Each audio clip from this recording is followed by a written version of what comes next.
Bienvenue sur Bible et Vérité, l'espace où la parole de Dieu rencontre les réalités profondes de la vie quotidienne. Ici, nous prenons le temps d'explorer les vérités spirituelles à la lumière de la Bible, sans peur, sans confusion et avec discernement. As-tu déjà fait un rêve troublant où la même personne apparaît encore et encore, nuit après nuit? Peut-être un visage du passé, quelqu'un que tu n'as pas vu depuis longtemps, ou même une personne que tu ne comprends pas vraiment. Ces rêves peuvent laisser un sentiment étrange au réveil, parfois de la paix, parfois de l'inquiétude, mais toujours des questions. Dans cette vidéo, nous allons chercher à comprendre ce que la Bible nous enseigne réellement sur ce phénomène. Est-ce simplement le fruit de nos pensées? Ou existe-t-il des raisons spirituelles plus profondes derrière ces rêves répétitifs? Sur Bible et Vérité, notre objectif n'est pas d'alimenter la peur, mais d'apporter la lumière, la sagesse et la clarté à travers la parole de Dieu. Reste bien jusqu'à la fin, car ce que tu vas entendre pourrait t'aider à mieux comprendre ce que ton esprit et ton cœur essaient de te révéler. 1. La répétition d'une personne dans les rêves comme révélation spirituelle. Lorsqu'une même personne revient sans cesse dans vos rêves, la première chose à comprendre est que, dans une perspective spirituelle, la répétition n'est jamais vide de sens. Contrairement aux rêves ordinaires qui disparaissent rapidement de la mémoire, ces rêves insistants semblent vouloir attirer votre attention. Ils portent souvent un message plus profond, un signal que votre esprit ne doit pas ignorer. La Bible nous montre que les rêves ont longtemps été utilisés comme un moyen de révélation. Dieu ne parle pas uniquement par des paroles audibles, mais aussi par des symboles, des images et des scénarios nocturnes. Lorsque le même visage apparaît encore et encore, ce n'est pas nécessairement pour vous troubler, mais parfois pour vous informer, vous préparer ou vous avertir. La Bible nous dit dans Job 33, versets 14 à 15. Dieu parle cependant, tantôt d'une manière, tantôt d'une autre, et l'on n'y prend point garde. Il parle par des songes, par des visions nocturnes, quand les hommes sont livrés à un profond sommeil. Ce passage nous rappelle que le monde spirituel agit souvent lorsque notre esprit conscient est au repos. Dans ce contexte, la personne qui apparaît dans vos rêves peut représenter bien plus que la personne elle-même. Elle peut être liée à une situation non résolue, un danger potentiel, un appel à la prière ou même une mission d'intercession. Ce qui est essentiel, ce n'est pas seulement qui vous voyez, mais ce que vous ressentez après le rêve. Les rêves porteurs d'un message divin laissent généralement derrière eux une impression de clarté, de paix ou de compassion. Même s'ils sont sérieux, ils ne plongent pas l'âme dans la panique ou la confusion prolongée. À l'inverse, si le rêve génère une peur intense, une anxiété persistante ou un sentiment de désordre intérieur, cela peut indiquer que le message n'est pas destiné à guider mais à perturber. Le discernement est donc crucial. Le rêve n'est pas une fin en soi, mais une invitation à la réflexion spirituelle. Il est aussi important de noter que la répétition est souvent utilisée pour souligner l'urgence.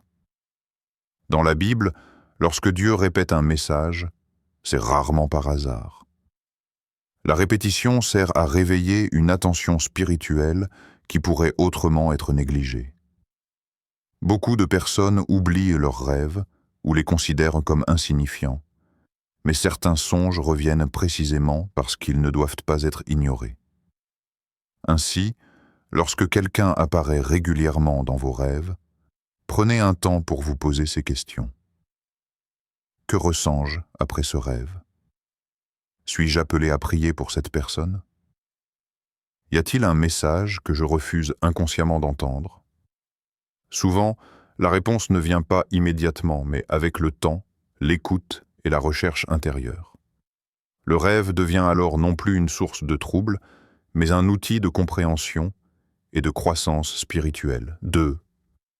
Le lien spirituel actif entre deux personnes.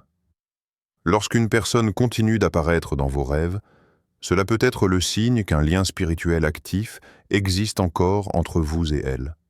Même si la relation s'est terminée dans le monde physique, toutes les connexions ne disparaissent pas automatiquement avec la distance ou le temps.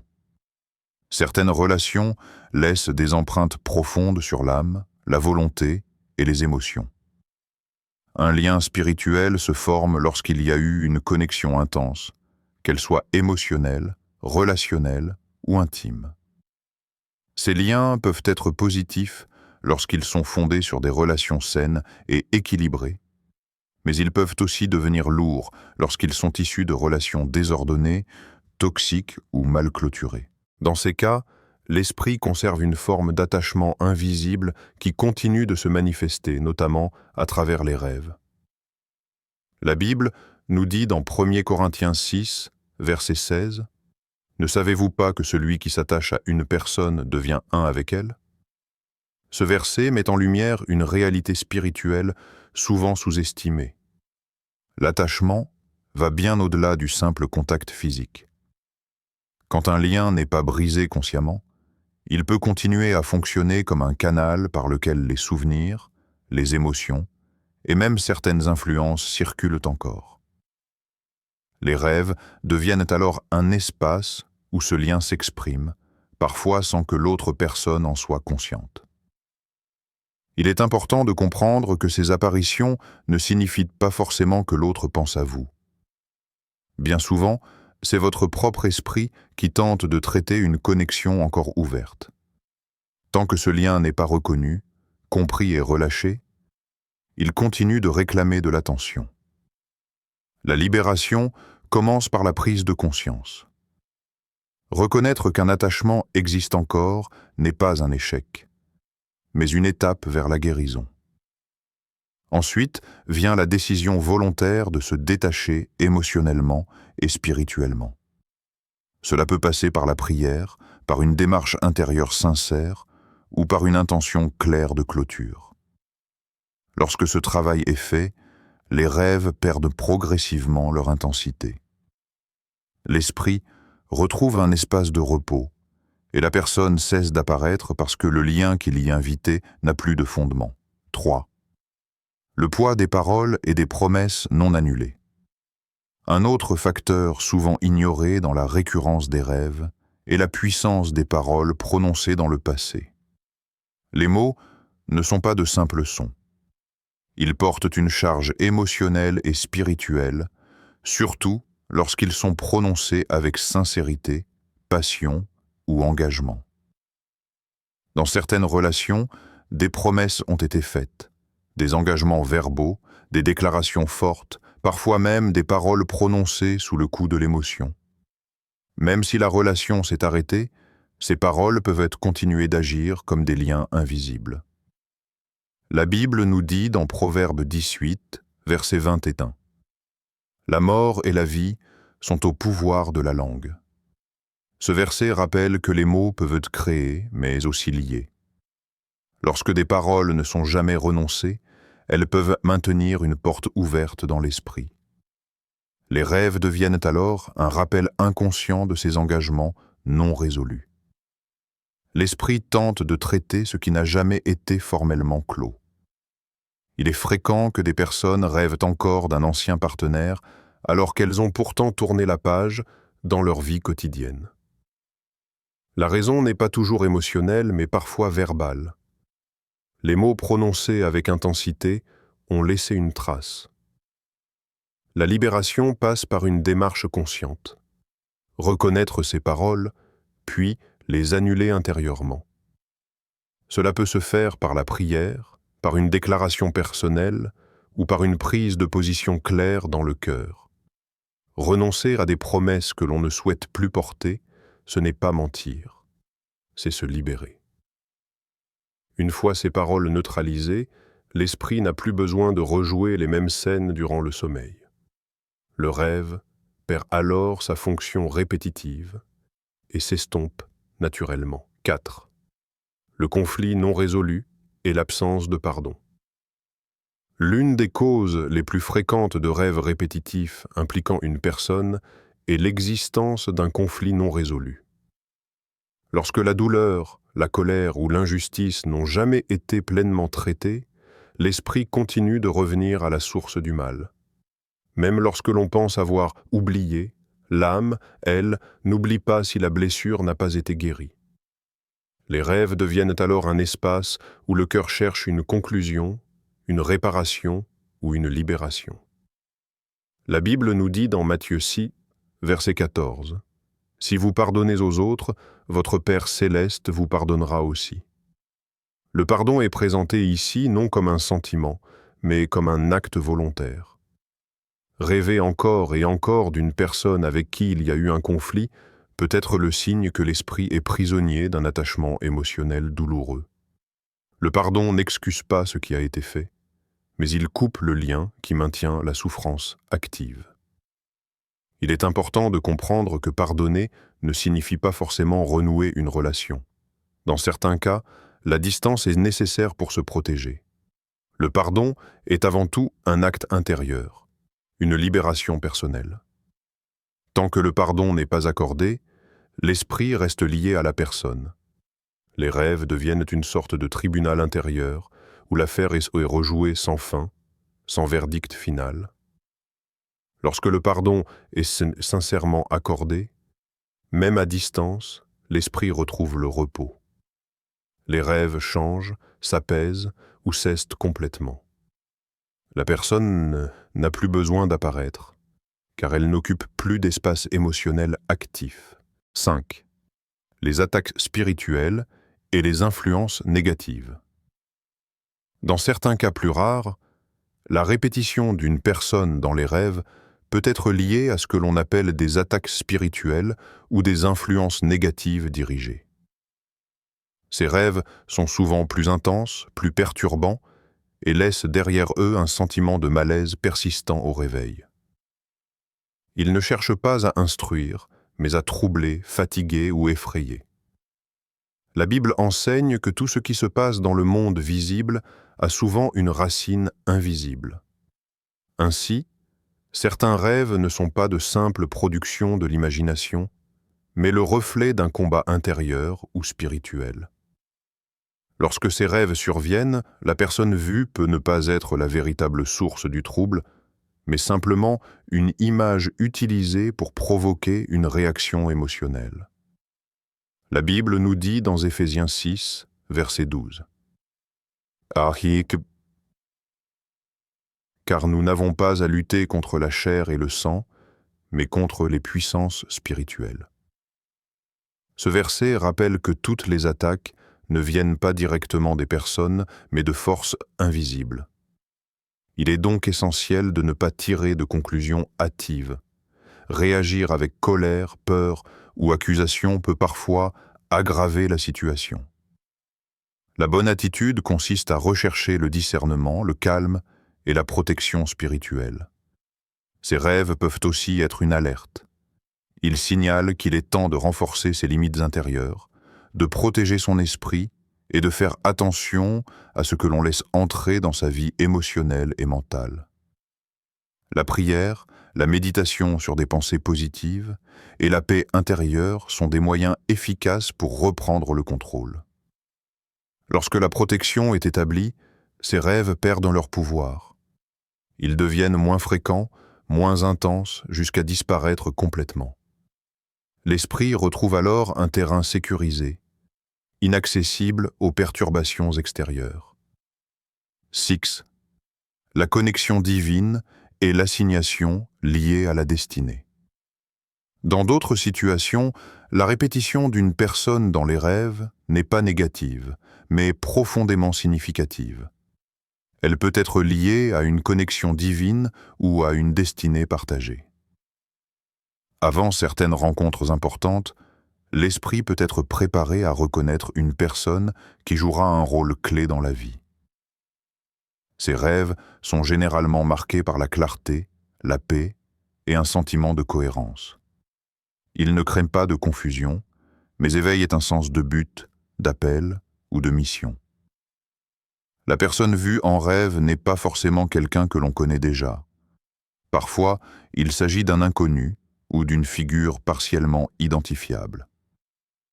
La Bible nous dit dans Joël 2, verset 28, « Vos fils et vos filles prophétiseront, vos vieillards auront des songes, et vos jeunes gens des visions. » Ce passage montre que les rêves peuvent être des instruments de préparation et de révélation. Ces rêves ne doivent pas être interprétés avec précipitation. Ils demandent patience, observation et confirmation. Une véritable connexion divine se manifeste rarement uniquement par un rêve isolé, mais par une cohérence entre les circonstances, les convictions intérieures et les événements de la vie. Il est important de rester équilibré. Un rêve de destinée n'est pas une instruction immédiate d'agir, mais une invitation à se préparer. Parfois, la personne n'entrera dans votre vie que bien plus tard, lorsque le moment sera approprié. Lorsque le rêve est d'origine divine, il ne crée jamais de pression excessive. Il apporte une paix profonde et un sentiment d'alignement intérieur. L'esprit comprend qu'il y a quelque chose à venir, sans forcément en connaître tous les détails. 7. Les liens ancestraux et l'héritage spirituel. Un autre élément souvent méconnu concerne les liens ancestraux ou l'héritage spirituel transmis à travers les générations. Dans certains rêves, les personnes qui apparaissent ne sont pas directement liées à votre présent, mais à votre lignée familiale. Il peut s'agir de membres décédés de la famille ou de figures qui représentent un passé plus ancien. Ces rêves peuvent symboliser des schémas répétitifs, des cycles ou des influences héritées qui demandent à être compris et interrompus. La Bible nous dit dans Exode 20, verset 5, « Je punis l'iniquité des pères sur les enfants jusqu'à la 3e et la 4e génération. » Ce verset ne parle pas de fatalité, mais de transmission d'influences lorsqu'elles ne sont pas traitées. Ces rêves invitent souvent à une prise de conscience. Ils montrent que certains poids ne viennent pas uniquement de votre histoire personnelle, mais de structures plus anciennes. Cela peut se manifester par des rêves récurrents, des scénarios répétitifs ou des figures familiales insistantes. La bonne nouvelle est que la prise de conscience permet la libération. Comprendre qu'un schéma ne vous appartient pas nécessairement vous donne le pouvoir de ne pas le reproduire. Le rêve devient alors un signal d'éveil, non de condamnation. Lorsque ces liens sont reconnus et consciemment rejetés, l'esprit retrouve sa liberté. Les rêves changent de nature, les figures disparaissent, et un nouveau cycle peut commencer. 8. L'influence de ce que l'on laisse entrer dans son esprit avant de dormir. Le dernier élément à considérer lorsque des rêves deviennent répétitifs concerne l'état de l'esprit avant le sommeil. Beaucoup de personnes sous-estiment l'impact de ce qu'elles regardent, écoutent et méditent dans les heures qui précèdent le repos. Pourtant, l'esprit ne s'éteint pas lorsqu'on s'endort. Il continue de traiter, d'organiser et de projeter ce qu'il a absorbé. Lorsque l'esprit est exposé à des contenus chargés émotionnellement, peur, colère, nostalgie, tension ou excitation excessive, ces éléments deviennent souvent la matière première des rêves.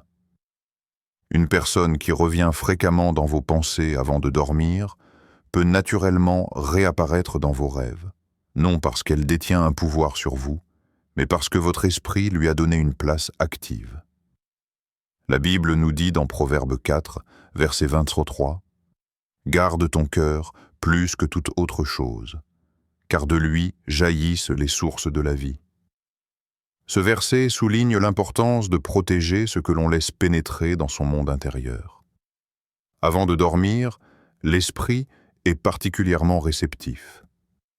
Ce moment de transition entre l'éveil et le sommeil agit comme une porte ouverte. Ce que vous méditez à cet instant influence directement la qualité de vos rêves. Si cette porte est remplie d'images troublantes, de souvenirs douloureux ou de pensées obsessionnelles, l'esprit les recyclera pendant la nuit. C'est pourquoi instaurer un rituel de préparation au sommeil est essentiel. Prendre quelques minutes pour calmer ses pensées, respirer profondément, se détacher des écrans ou des conversations lourdes permet à l'esprit de se poser. La paix intérieure n'est pas seulement un état émotionnel, c'est une discipline. Dans une perspective spirituelle, ce temps peut aussi être utilisé pour recentrer son esprit. La prière, la méditation sur des pensées positives ou la gratitude sont des moyens efficaces pour fermer la porte aux perturbations nocturnes. Il ne s'agit pas d'un acte religieux automatique, mais d'un choix conscient de ce que l'on autorise à rester actif dans son esprit. Lorsque l'esprit est apaisé avant le sommeil, les rêves changent naturellement de nature. Ils deviennent moins chargés, plus clairs, ou parfois disparaissent totalement. Les figures répétitives perdent leur force parce qu'elles ne sont plus nourries par l'attention consciente. Ce point est fondamental, car il rappelle que nous avons une responsabilité personnelle dans la gestion de notre monde intérieur. Tous les rêves ne viennent pas de l'extérieur. Certains sont simplement le reflet de ce que nous entretenons sans le réaliser.